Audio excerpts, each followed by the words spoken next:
Politically, I would say that when we're trying to develop our nationhood into a way that we want to have it, there is no birth record of our population in the communities because no birth has taken place there. So, that's a real loss, and that's why midwifery and the practice of midwifery to come back into our communities is really critical when we're trying to build up our nations again. When a child is coming into this world, it's such a ceremonial experience. So many people don't even realize that. But our people are taught that it is. So when you create an awareness, and that's all that it is an awareness to a non-First Nation culture that I know is intended to protect life too in its own way. When you create an awareness, there's a far stronger understanding, which will actually at ease and help doctors. When they bring a child into the world through their medical operating rooms and their clinical tools that they use and instruments in their professions, they have no idea how much it can work together and help the woman and the child have a far safer and beautiful birth. As somebody that has gone through training, I have to put aside what benefits me in trying to learn, but I just want healthcare providers that are coming into our communities, into our First Nations communities, interacting with our First Nations families, that they just need to be cautious about how they're presenting themselves. I did my research. I talked to friends and they suggested me to go to midwifery. And I'm glad I did, because they called me back right away and they continuously kept in touch through text, and they came to see me if I didn't feel like going into the healthcare clinic, and they made sure baby was healthy. And I heard my daughter's first heartbeat when she was 10 weeks old, and they were very caring, very supportive, very, very active. And they made sure that I had the care that I felt more comfortable with. They gave me all the options, and so I went with natural birth, and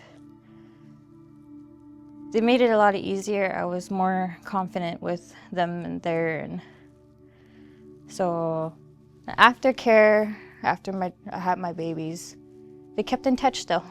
And still today, I still keep in touch here and there. They're very supportive, and I feel like I could build a great bond with them.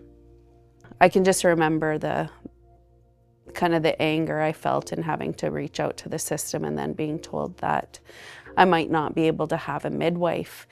And then I got the call, and this is where the best experience comes in, because I got the call that I was able to have a midwife, and I was able to have an Indigenous midwife, which also spoke to me.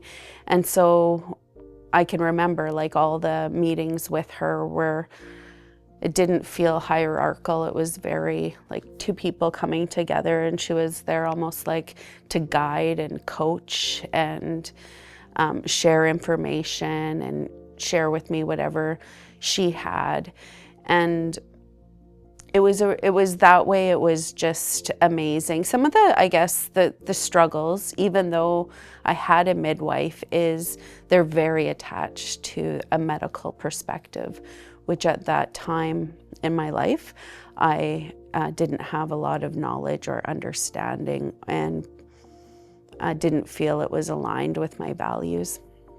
And so at those times, always hearing, and I guess a way to explain that is they need to tell you all of the precautions.